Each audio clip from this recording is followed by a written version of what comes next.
श्री राम दोस्तों, आप सभी का स्वागत है मेरे YouTube channel S creation bye Ajay Rathore में। सबसे पहले तो आप सभी को चंद्रयान मिशन की ढेर सारी शुभकामनाएं।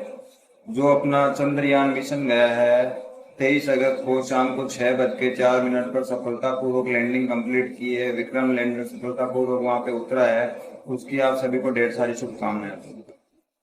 विक्रम लैंडर ने वहां पे 6:04 पे लैंडिंग की। उसके बाद में आगे का काम करेगा प्रज्ञान रोवर, और हम उसी के बारे में आज बात करेंगे कि प्रज्ञान रोवर क्या क्या बातें करेगा, क्या क्या काम करेगा, क्या क्या जानकारियां देगा। वो चीज से रिलेटेड हम आगे बात करेंगे। प्रज्ञान रोवर का काम ये है, प्रज्ञान रोवर एक 6 पहिए वाली एक रोबोटिक मशीन है जो 1 मिनट में 1 सेंटीमीटर मतलब 1 सेंटीमीटर चल पाएगी। 1 सेकंड में 1 सेंटीमीटर के हिसाब से चलेगी, और वो वहां पर 14 दिन तक काम करेगी।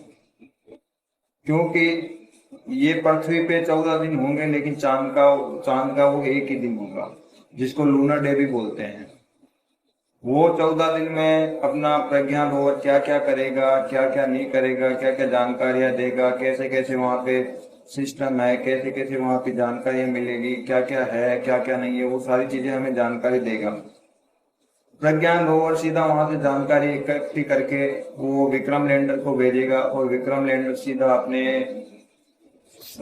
बेंगलुरु इसरो को भेजेगा, जहाँ से हमें वो सारी सूचनाएं मिलेगी। उसके बाद में और एक अच्छी चीज ये भी है कि जो हमारा चंद्रयान सेकंड भेजा हुआ था, उसका कनेक्शन चंद्रयान 3 से हो गया है। तो काफी कुछ जानकारियां वहां से भी मिल रही है, और ये हमारे लिए एक अच्छी बात भी है। प्रज्ञान रोवर क्या करेगा, वहां पे देखेगा कि वहां की जलवायु कैसी है, वहां पे पानी है तो कौन सी अवस्था में है, वहां का टेम्परेचर क्या है, वहां की जलवायु कैसी है, वहां पे कौन कौन से खनिज लवण है, और भी कई सारी चीजों की जानकारी वहां से लेगा। विक्रम लैंडर को भेजेगा, विक्रम लैंडर सीधा अपने स्पेस स्टेशन इसरो में भेजेंगे, और वहां से हमें सारी जानकारी मिलेगी। लेकिन एक दुख की बात यह है कि 14 दिन के बाद में वहां पे टेम्परेचर लगभग 334 334 या 335 के समथिंग टेम्परेचर रहता, -334, जो कि एक बहुत ही मतलब आप समझ सकते हो। अपने यहाँ सियाचिन ग्लेशियर भी मतलब -50 डिग्री से ज्यादा कभी टेम्परेचर नहीं पहुंचता है। तो वो चीजें वहां पे उनको फेस करनी पड़ेगी अगर वो, क्योंकि वहां पे एक दिन होने के बाद में 14 दिन तक मतलब पृथ्वी के 14 दिन की वहां पे रात रहेगी। तो रात में वो काम कर नहीं पाएगा, और उनमें जो सोलर प्लेटें लगे हैं, ये तो आपको पता है कि प्रज्ञान रोवर में सोलर प्लेटें लगेगी जिससे वो एनर्जी ऑब्जर्व करता है, तो वो काम करना बंद कर देगी। हो सकता है ऐसी आशंका जताई जा रही है कि प्रज्ञान रोवर वो एनर्जी को ऑब्जर्व कर सके, 14 दिन तक वो अपने आप को जीवित रख सके, तो उन्हें एक प्लस पॉइंट के रूप में 14 दिन और काम करने के लिए मौका मिल जाएगा। और उन 14 दिनों के लिए वो हमारे लिए प्लस पॉइंट होंगे कि वो 14 दिन और काम करने को मिले, और भी हमें जानकारी मिले।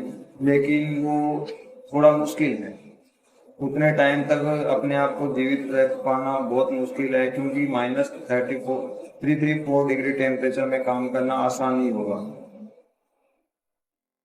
और जैसा कि हमारे माननीय प्रधानमंत्री मोदी जी ने बताया कि हम अभी चांद पे पहुंचे हैं, उसके बाद में भी हम कई सारे मिशन करेंगे जिन पे काम भी चलने लग गया। चांद के बाद हम बुध पे भी जाएंगे, शुक्र पे भी जाएंगे, और जितना हो सके उतना सूर्य के भी नजदीक जाएंगे, और वहां से भी जानकारी इकट्ठी करेंगे। ये एक अपने आप में एक बहुत बड़ी बात है कि अपने इंडियन रिसर्च स्पेस ऑर्गेनाइजेशन ने इतनी बड़ी उपलब्धि हासिल की है कि चांद के दक्षिणी ध्रुव पर जहां पर आज तक कोई नहीं पहुंचा, वहां पे अपने वैज्ञानिकों ने अपना दमखम दिखा के वहां पे अपना यान कोई भी भेजा है, और वहां पे इतनी सफलतापूर्वक लैंडिंग हुई है, जहां पर बड़े बड़े देश जैसे अमेरिका, चाइना, रशिया जैसे देश भी वहां पहुंचने में सक्षम नहीं रहे। वहां पे हमने अपना यान भेजा और सफलतापूर्वक लैंडिंग कर रहे हैं। उसके बाद में भी वहां पे कई सारी दिक्कतों का सामना अपने रोवर को कर सकता है। रोवर का काम है वहां पे चलेगा वो, मतलब रोवर वहां पे चलते चलते जितनी जानकारी इकट्ठी करेगा कि वहाँ की जलवायु के बारे में, खनिज के बारे में, वो सारी चीजें अपने यहाँ पे भेजेगा।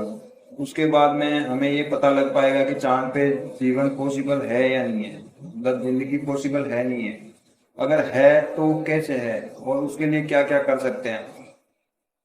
अगर चांद पे पहले कई बार यानों से पुष्टि हो चुकी है कि चांद पर पानी है, अगर पानी है तो हम वहां पे ऑक्सीजन भी पानी से कर सकते हैं, एनर्जी भी बना सकते हैं।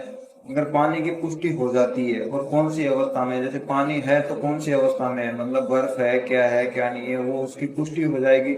उसके बाद में हम वहां पे जीवन पॉसिबल कर सकते हैं। अब मैं तो ये कहूंगा कि एक बार मेरा सपना है कि वैसे जैसे अपने इंडिया पाकिस्तान का मैच यहाँ देखते हैं ना, वहाँ चांद पे देखे।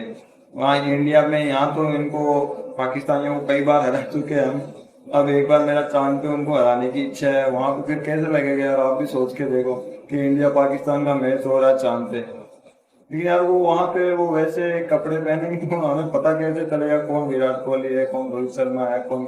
चलो ये तो जोक सपाट बात थी।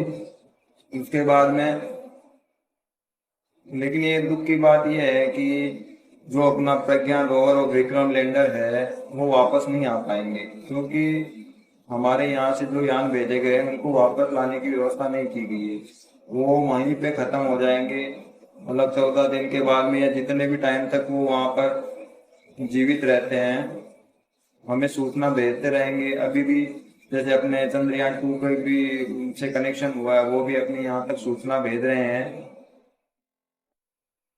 अब मैं एक चीज आपको बता देता हूँ कि अपने प्रज्ञान रोवर का मेन इम्पोर्टेंट काम क्या होगा वहाँ पे। मेन इम्पोर्टेंट काम उसका यही होगा कि वहाँ की जलवायु को जांचे, वहाँ के खनिज लवणों के बारे में जानकारी दे, वहाँ पे कौन कौन से खनिज लवण है, कौन कौन सी गैसें उपलब्ध है, वहाँ का वातावरण कैसा है, वहाँ वायुमंडल होने है या नहीं है, सौरमंडल है या नहीं है, वो सारी चीजों की जानकारी हमें अपना प्रज्ञान रोवर विक्रम लैंडर को भेजेगा, विक्रम लैंडर अपने इसरो को भेजेगा, उसके बाद में वो सारी जानकारियां हमें मिलेगी। और अभी तक की जो रिपोर्ट है उसमें ये पता चल पाया है कि प्रज्ञान रोवर और विक्रम लैंडर अच्छे तरीके से काम कर रहे हैं, पूरी तरीके से उन पर अपने इसरो का कंट्रोल है। और हमारे देश के वैज्ञानिकों को सल्यूट है ऐसे काम के लिए, और आगे भी ऐसे मिशन के लिए बहुत बहुत शुभकामनाएं। बाकी ये हमारे सभी भारतीयों के लिए गर्व की बात है कि ऐसा हो पाया है अपने देश। और मेन अपने जो प्रधानमंत्री मोदी जी है उनका पूरा पूरा सपोर्ट रहा है इस मिशन में। वो पूरे मॉनिटरिंग खुद कर रहे थे इस मिशन में, कि वो पूरी नजर बनाए हुए थे कि कहाँ पे थे, क्या है, कैसे है। वो पूरा अपने जो इसरो के डायरेक्टर सर है सोमनाथ जी, उनसे पूरी उनकी बातचीत होती रहती है।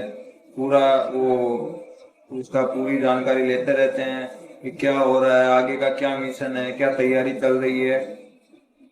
और उन्होंने अपने इंटरव्यू में ये भी खुलासा किया है कि हम चांद पे ही नहीं रुकेंगे, हम और भी ग्रहों पर अपने यानों को भेजेंगे। जैसे शुक्र ग्रह हो गया, बुध ग्रह हो गया, उन पे भी अपने यानों को भेजेंगे, वहां पे भी अपनी रिसर्च जारी रहेगी।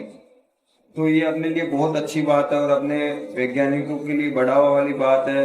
इससे आने वाले सभी युवाओं को प्रेरणा मिलेगी कि हमें इतना सपोर्ट मिल रहा है, हम ये फील्ड में भी जा सकते हैं, ये सारी चीजें होगी।